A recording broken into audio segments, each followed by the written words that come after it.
Pertempuran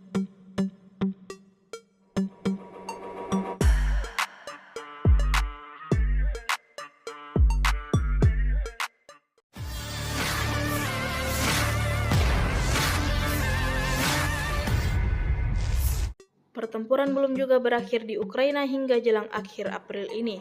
Rusia masih terus membombardir wilayah Ukraina. Sudah tak terhitung berapa banyak korban jiwa yang berjatuhan di kubu Ukraina. Baru-baru ini terlihat sebuah rekaman memperlihatkan situasi di kuburan massal tentara Ukraina, tepatnya di wilayah Dnepropetrovsk. Videonya ramai beredar di media sosial Telegram pada Kamis 25 April 2024. Diketahui ratusan kuburan tersebut merupakan korban dari serangan-serangan yang dilancarkan militer Rusia. Tampak deretan kuburan dengan salib kayu disertai bendera Ukraina berjejer dalam jumlah yang cukup banyak. Sejak video ini beredar, beragam komentar dituliskan warganet.